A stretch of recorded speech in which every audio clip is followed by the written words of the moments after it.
Bapa di sorga, kami sungguh mengucap syukur Tuhan, kalau sore hari ini Tuhan, di tanggal 14 Desember 2024 ini Tuhan, kami sekalian boleh berhimpun di tempat ini untuk merayakan, mengenang hari kelahiran Putra Tunggal-Mu Yesus Kristus dalam wujud manusia Tuhan. Kami sungguh bersyukur Tuhan, kami boleh menikmati sukacita ini Bapa di surga. Dan sebentar kami akan juga bersama-sama Tuhan mengenang kembali lewat firman Tuhan. Biarlah Roh Allah, Roh Kudus sendiri yang akan berbicara kepada setiap kami. Roh Kudus sendiri akan melawat pribadi, lepas pribadi Tuhan, sehingga kami sungguh-sungguh mengalami perjumpaan dengan Tuhan Yesus lewat firman Tuhan. Dan hamba berdoa Bapa di sorga, biarlah bila ada di antara umat Tuhan yang datang dengan kelemahan, biarlah pulang dengan kekuatan baru. Bila ada yang datang dengan sakit, penyakit, biarlah pulang dengan kesembuhan yang permanen. Dan bila ada yang datang dengan segala kegalauan dan kesedihan, biarlah pulang dengan sukacita besar.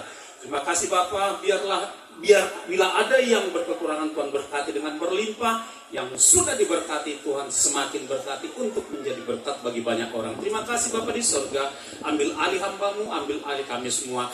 Berfirman dengan berlimpah-limpah, karena kami siap untuk menikmatinya serta melakukannya di dalam nama Tuhan Yesus Kristus. Kita yang siap, kita sama-sama katakan amin.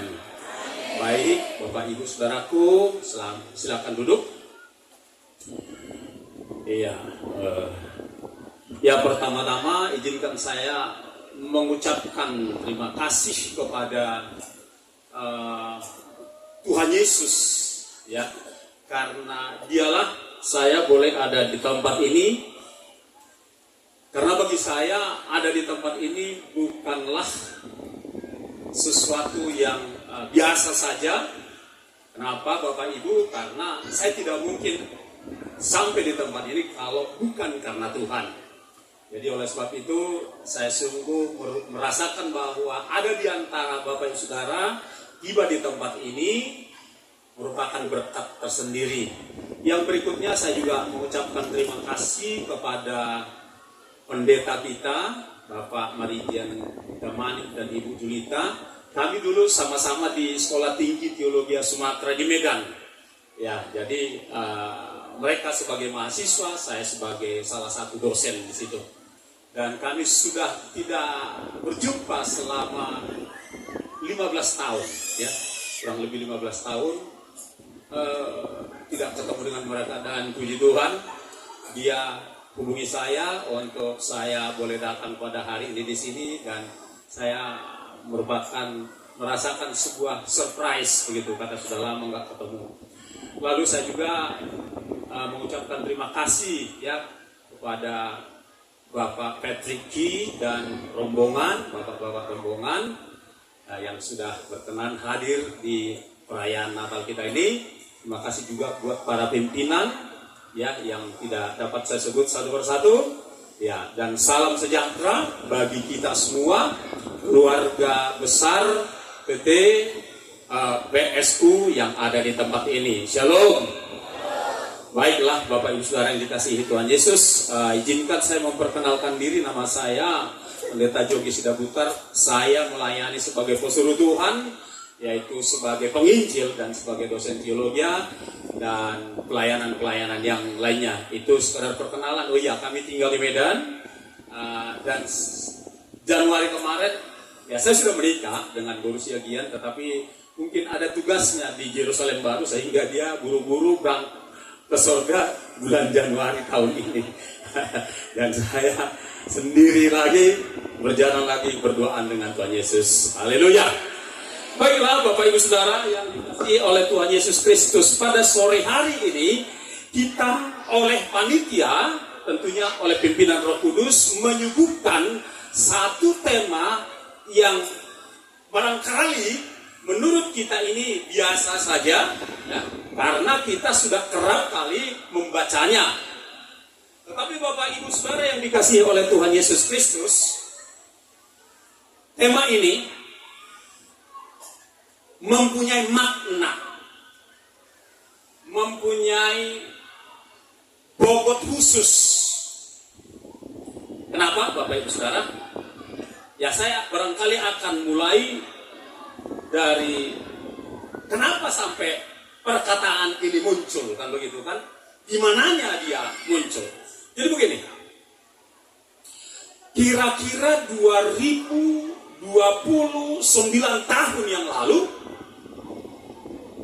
Allah dalam rangka menggenapi agenda atau misi penyelamatan umat manusia, mengutus seorang malaikat untuk membawa pesan kepada salah satu penghuni planet bumi ini di kala itu. Bapak Ibu, saya mencoba membayangkan begitu malaikat tersebut, yaitu malaikat Gabriel itu, dengan kecepatan yang tak terhingga, dia turun dari surga, lalu dia melintasi miliaran planet, bintang di jagat raya ini. Dan dia harus menemukan satu planet kecil di antara planet-planet yang besar-besar. Planet tersebut kalau disandingkan, ibaratnya dia hanya sebesar kulit kalau disandingkan dengan bola sepak, ya, sepak bola. Begitulah kecilnya planet tersebut. Dan dia harus make sure, pastikan dia harus menemukan planet tersebut. Lalu dia terus dengan kecepatan yang luar biasa, singkat cerita, akhirnya dia mulai menghampiri planet tersebut yang berbeda dengan planet lain. Kalau planet-planet lain ada yang tampak kering, gersang, ada yang tampak keemasan, ada juga yang tampak abu-abuan dan seterusnya. Tetapi planet kecil yang satu ini, kecil dibanding yang lain, ini tampak indah, kebiru-biruan, ibarat batu akik, kurang lebih begitu. Lalu dia dengan kecepatan tinggi, dia semakin dekat dengan planet tersebut, dan dia harus pastikan dia tiba pada titik koordinat yang tepat. Dan akhirnya, ya, dia tibalah di satu titik lokasi tanpa bantuan Google Map, saudara. Dia tiba persis di satu kota kecil yang bernama Nazaret. Nah, di Nazaret tersebut dia sudah tahu ke rumah siapa dia akan singgah. Dia masuk ke rumah Maria dan dia menyampaikan satu berita kepada Maria bahwa dia akan mengandung dan seterusnya. Meski di awalnya Maria ragu, bagaimana mungkin saya mengandung, saya belum punya suami, bla bla bla, Bapak Ibu Saudara. Tetapi Maria mengatakan, karena aku ini hamba Allah, hamba Tuhan, jadilah kepadaku seperti itu. Ya, jadi si malaikat pulang, Bapak Ibu Saudara. Nah, waktu berjalan, kira-kira kurang lebih 9 bulan kemudian, datanglah juga, Allah juga mengutus rombongan, ya, rombongan malaikat yang lebih besar, dan melakukan perjalanan, barangkali rutenya sama, gitu ya. Tetapi titik koordinat yang dia harus tuju itu berbeda sedikit. Jaraknya kurang lebih 146 km dari Nazaret ke Bethlehem. Nah, di tempat itu mereka tiba pada waktu malam dan berjumpa dengan sejumlah gembala, orang-orang biasa. Mari kita lihat Bapak Ibu Saudara dari Lukas 2 ayat 8. Ya, bagi Bapak Ibu Saudara yang bawa Alkitab bersama saya, kita buka dari Lukas 2 ayat yang ke-8 dan seterusnya. Oke, saya akan bacakan buat kita. Ya, bagi Bapak Ibu yang ada di belakang, marilah tetap fokus kepada firman Tuhan, ya, kepada khotbah ini. Dikatakan demikian di dalam Lukas 2. Di daerah itu ada gembala-gembala yang tinggal di padang menjaga kawanan ternak mereka pada waktu malam. Tiba-tiba berdirilah seorang malaikat Tuhan di dekat mereka, dan kemuliaan Tuhan bersinar meliputi mereka dan mereka sangat ketakutan. Lalu kata malaikat itu kepada mereka, "Jangan takut, sebab sesungguhnya aku memberitakan kepadamu kesukaan besar untuk seluruh bangsa. Hari ini telah lahir bagimu Juru Selamat, yaitu Kristus Tuhan di kota Daud, dan inilah tandanya bagi kamu, bagimu, kamu akan menjumpai seorang bayi dibungkus dengan lampin dan terbaring di dalam palungan. Dan tiba-tiba tampaklah bersama-sama dengan malaikat itu sejumlah besar bala tentara surga yang memuji Allah, katanya, kemuliaan bagi Allah di tempat yang maha tinggi, dan damai sejahtera di bumi di antara manusia yang berkenan kepadanya." Setelah malaikat-malaikat itu meninggalkan mereka dan kembali ke surga, gembala-gembala itu berkata seorang kepada yang lain, "Marilah kita pergi ke Bethlehem untuk melihat apa yang terjadi di sana seperti yang diberitahukan Tuhan kepada kita." Lalu mereka cepat-cepat berangkat dan menjumpai Maria dan Yusuf dan bayi itu yang sedang berbaring di dalam palungan. Dan ketika mereka melihatnya, mereka memberitahukan apa yang telah dikatakan kepada mereka tentang anak itu, dan semua orang yang mendengarnya heran tentang apa yang dikatakan gembala-gembala itu kepada mereka. Sampai di sini pembacaan kita, Bapak Ibu Saudara, untuk kita mereview kembali kronologi kejadian di 2028 tahun yang lalu. Ya. Jadi kelahiran Tuhan Yesus itu sekitar 2028 tahun yang silam. Kenapa begitu? Karena pembuat tahun Masehi ini, pembuat tahun yang kita gunakan sekarang ini miss perhitungan karena satu dan lain hal, miss 4 tahun. Jadi seharusnya harus diimbuhkan 4 tahun. Itulah sebabnya Yesus lahir di Bethlehem 2028 tahun yang silam. Nah, sebelum kita menangkap makna dan pesan dari ayat yang ke-15 tersebut, Bapak Ibu Saudara, perkenankan saya untuk memberitahu kepada kita profil dari bayi tersebut. Adapun profilnya adalah dia sesungguhnya adalah raja, dari sebuah kerajaan. Dia adalah, istilah kita mengatakan, pangeran dari sebuah kerajaan. Namun Bapak Ibu Saudara, dia harus rela mengalami yang namanya inkarnasi. Itulah profilnya, latar belakangnya. Namun untuk menggenapi misi dan agenda penyelamatan umat manusia, maka yang pertama, dia harus lahir di kandang yang hina, di tempat yang hina. Itu yang pertama. Yang kedua, dia bertumbuh dalam keluarga sederhana. Yang ketiga, di masa dewasanya dia tidak punya tempat tinggal menetap. Dia nggak punya tempat tinggal menetap.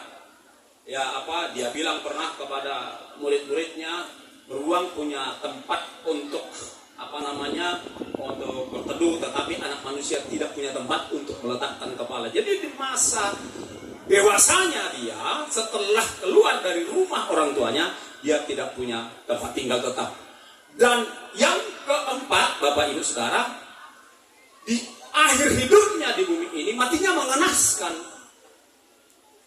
Itu dia, matinya mengenaskan. Bahkan Bapak Ibu Saudara, ketika mau dikuburkan, dia dikuburkan di kubur pinjaman. Itulah profil dari bayi yang lahir 2028 tahun yang lalu, yang malam hari ini kita rayakan. Nah, dikatakan di dalam tema kita Mari kita baca sama-sama tema kita. Semua kita serentak, mulai dari belakang sampai depan, kiri kanan, muka belakang. 1, 2, 3. Marilah. Masih kurang kompak. Sekali lagi. 1, 2, 3. Marilah sekarang kita pergi ke Bethlehem. Nah, ini menyatakan kepada kita bagaimana respon dari para gembala itu. Respon mereka itu cepat, tidak lamban, Bapak Ibu Saudara. Ya, tidak lamban. Begitu mereka melihat malaikat-malaikat itu pulang ke surga, mereka bersegera merespon dan berbicara satu dengan yang lain. Marilah kita sekarang pergi ke Bethlehem.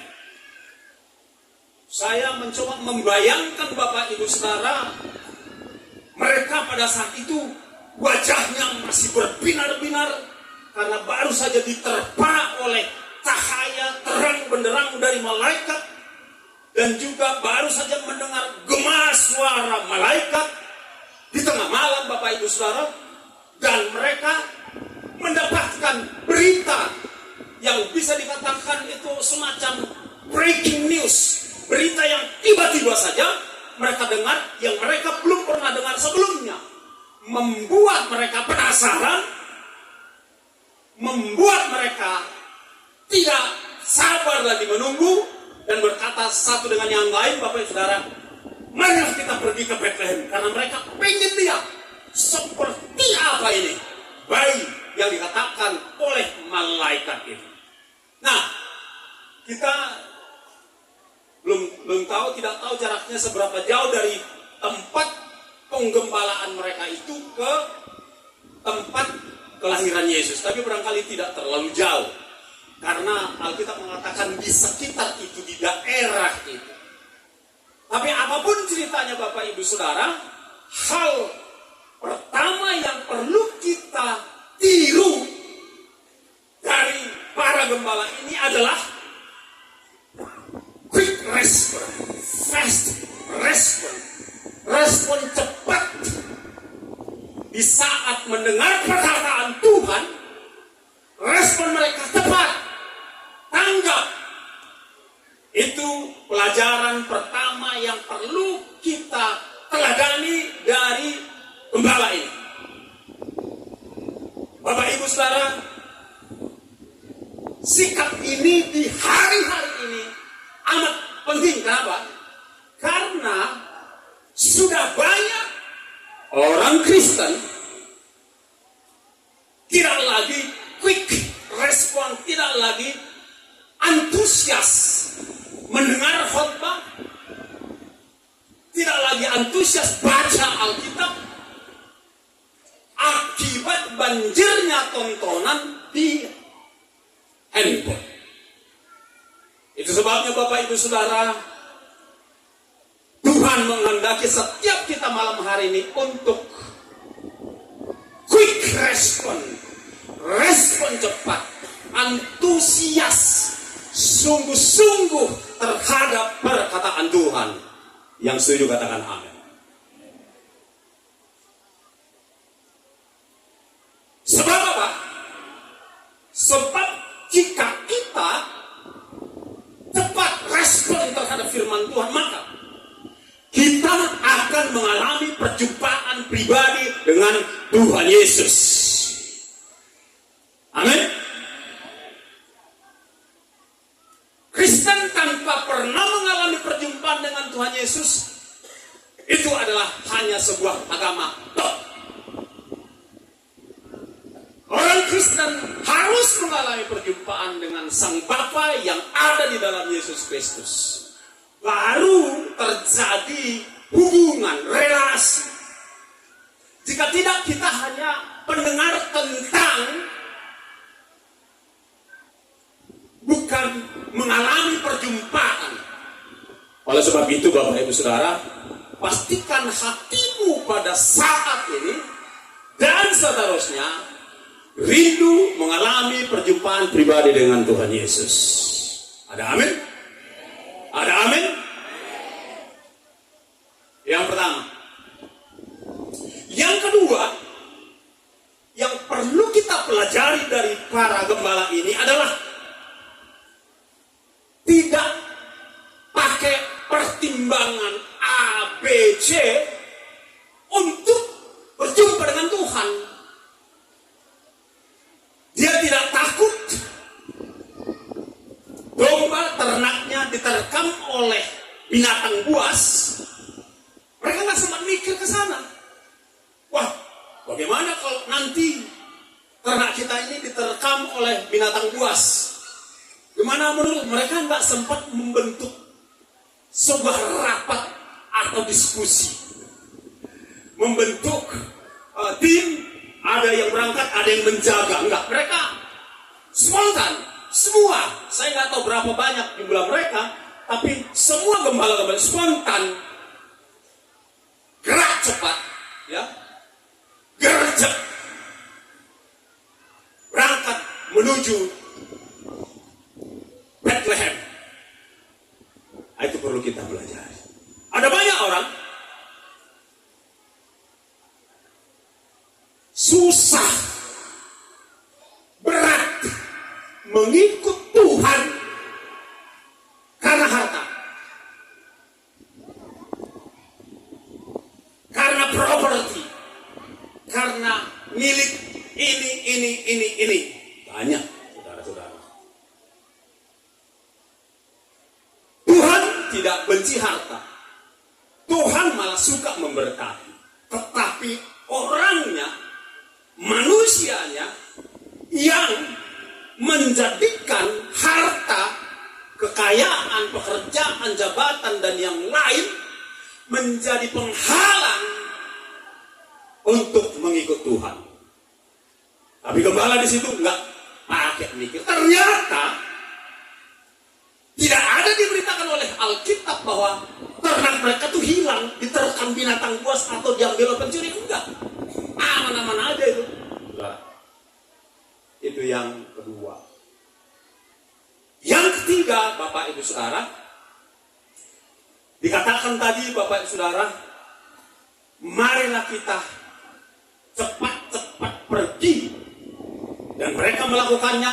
Dan yang ketiga adalah ketika mereka sudah mengalami perjumpaan dengan bayi tersebut, ya, mereka tidak pakai malu-malu memberitakan malam itu juga. Karena itu suasananya malam, bahkan mungkin sudah menjelang subuh. Begitu mereka ketemu bayi itu lalu mereka pulang, di tengah jalan pastilah mereka melintasi tengah kota itu dan memberitakan bahwa Yesus sudah lahir, bahwa bayi yang bernama Yesus di kota ini, di Bethlehem ini sudah lahir. Kami sudah melihatnya. Begitulah kurang lebih yang mereka beritakan di tengah malam. Barangkali saja pada waktu itu ada orang-orang yang senang mendengar berita itu, tetapi ada juga yang terganggu. Kenapa? Karena mereka lagi pulas-pulasnya tidur karena menempuh perjalanan untuk sensus. Mereka hanya singgah di Bethlehem itu. Jadi ketika para gembala itu mungkin coba teriak-teriak, ya, bahwa Yesus sudah lahir, bahwa bayi itu sudah lahir, dan seterusnya. Mereka tidak pakai malu-malu. Bahkan dikatakan Bapak Ibu masih tetap di Lukas 2 ini tadi Bapak Saudara, bahwa mereka waktu pulangnya itu memuji Allah. Saya nggak tahu, barangkali lagu Marolo Polok Tondiki itu terinspirasi dari sana, karena dikatakan Marolo Polok Tondiki ainang dito Gus Yesusi sonang nitiki tunjukkan Yesus Tuhaki. Betapa senangnya hatiku, aku sudah berjumpa Tuhanku. Begitulah mereka teriak-teriak. Mungkin juga ada yang bawa seruling Bapak Saudara, namanya Parmahan toh. Begitu Saudara. Jadi itulah pelajaran yang ya pesan-pesan yang kita dapatkan pada malam hari lewat tema ini. Dan yang terpenting Bapak Ibu Saudara, bahwa Yesus yang lahir itu, yang kita rayakan pada malam hari ini, enggak sekedar dirayakan. Bayi tersebut enggak sekedar lahir, tetapi yang terpenting adalah bahwa bayi tersebut setelah dewasa, setelah genap waktunya, dia mengorbankan dirinya sendiri, mati, ya tergantung di kayu salib, supaya ada ransom, tebusan, menebus semua nyawa umat manusia tanpa kecuali. Di dalam 1 Yohanes 2 ayat 2 dikatakan bahwa dia adalah tebusan bagi dosa seluruh dunia. Jadi without exception, tanpa kecuali, siapapun manusia yang pernah lahir dari sejak Adam sampai pada kelahiran terakhir nanti, dosanya sudah diampuni, dia sudah ditebus. Hanya saja Bapak Ibu Saudara, agar orang mengalami dampak dari penebusan itu, dia harus mau percaya dan mau mengikuti si penebus tersebut. Inilah kabar baiknya Bapak Ibu Saudara. Kenapa? Kita kembali sedikit ke belakang. Kenapa Allah sudah punya rencana yang fix untuk cara penyelamatan manusia? Karena neraka itu benar-benar ada. Karena neraka yang disediakan buat iblis itu juga akan ditempati oleh orang yang tidak percaya kepada Yesus Kristus yang satu-satunya juru selamat dunia itu. Jadi inilah kasih Allah yang besar itu Bapak Ibu Saudara.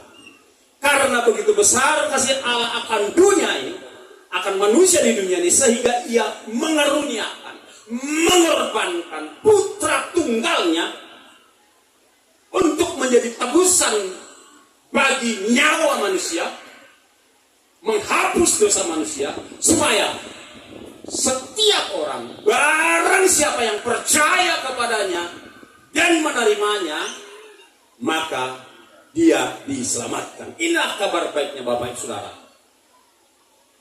Selanjutnya Bapak Ibu Saudara, kalau nyawanya saja sudah dikorbankan buat saudara dan saya, apalagi kebutuhan saudara dan saya.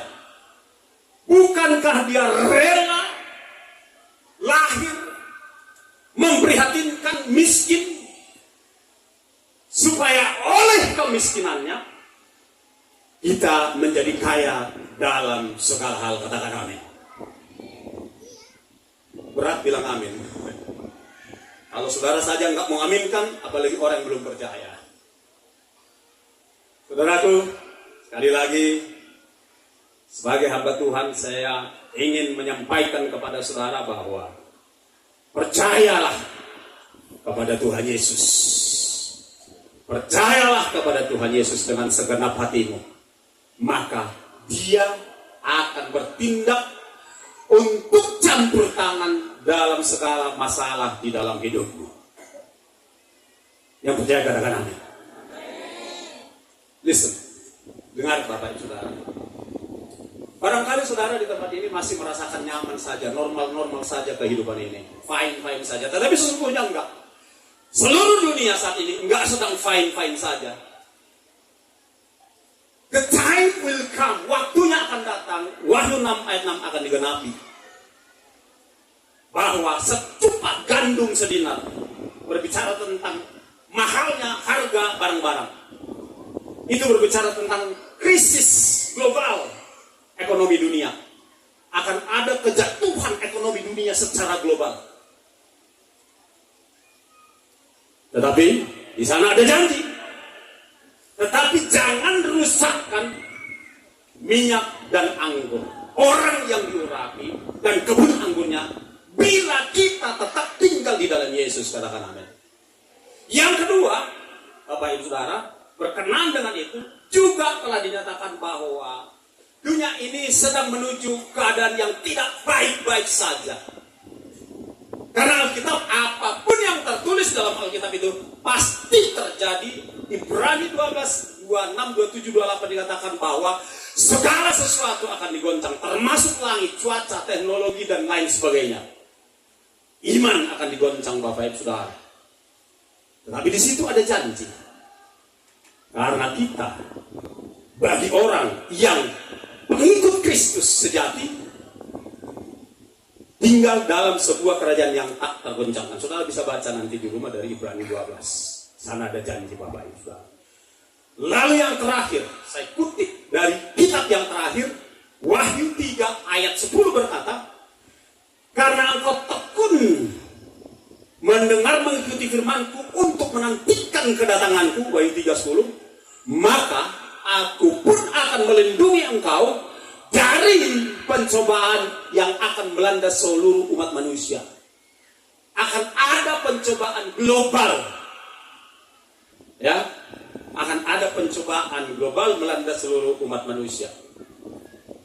Orang-orang besar dunia, di antaranya orang-orang elit global, telah mempersiapkan di bumi berupa bunker bawah tanah. Ya, saya nggak usah sebut namanya siapa itu. Mereka mempersiapkan, karena mereka juga ngerti Alkitab. Mereka mempersiapkan diri untuk mengantisipasi semua apa yang tertulis di dalam Alkitab itu. Namun, apakah mereka berhasil? Aman? Kita lihat saja nanti. Bahkan sebagian dari mereka mempersiapkan tempat tinggal di planet Mars. Apakah itu berhasil? Saya nggak tahu. Orang yang tak percaya, bukan pengikut Kristus saja pun percaya apa yang dituliskan oleh Alkitab, bahwa the time will come, waktunya akan datang. Sehingga mereka mempersiapkan dengan kekuatannya sendiri. Tetapi bagi saudara, dengar baik. Bagi saudara dan saya, pengikut Kristus, orang yang percaya firman Tuhan, maka Wahyu 3 ayat 10 berlaku buat engkau. Wahyu 3 pulang ke rumah, baca, tandai. Demikian juga Ibrani 12 ayat 27, 28, 29.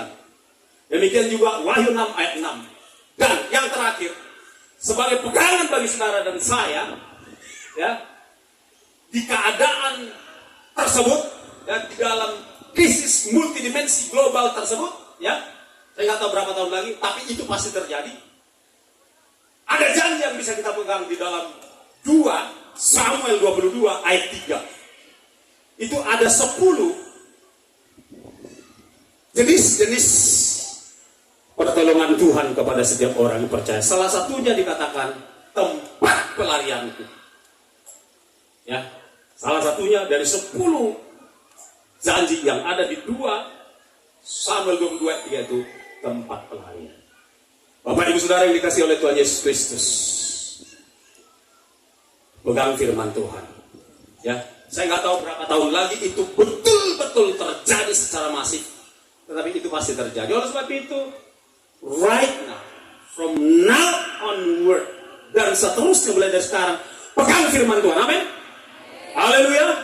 Belajar dari gembala itu, quick response, responnya cepat, tanggap serius, cepat-cepat mengeksekusi firman Tuhan, melaksanakan firman Tuhan.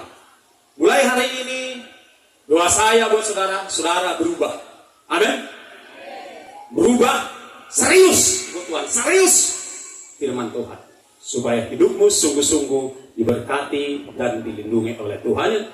Kiranya Tuhan memberi kekuatan kepada kita untuk kita menjadi pelaku firman Tuhan. Tuhan Yesus memberkati kita. Kita berdoa.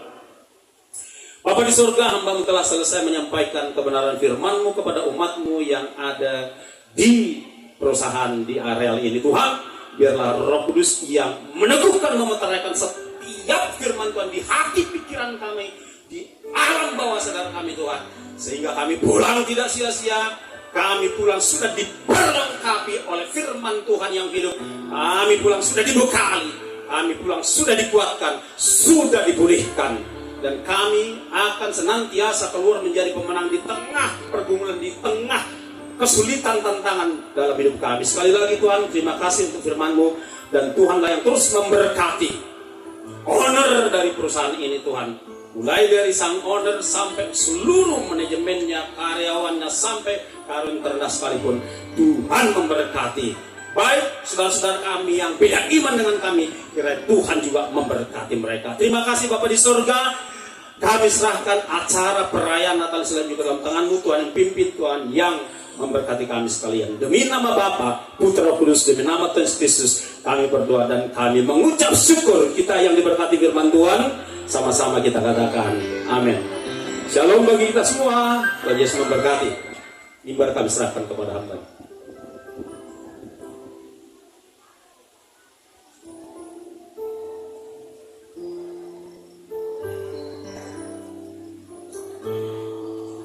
Terima kasih kami ucapkan kepada hamba Tuhan yang telah menyampaikan kepada kita firman Tuhan.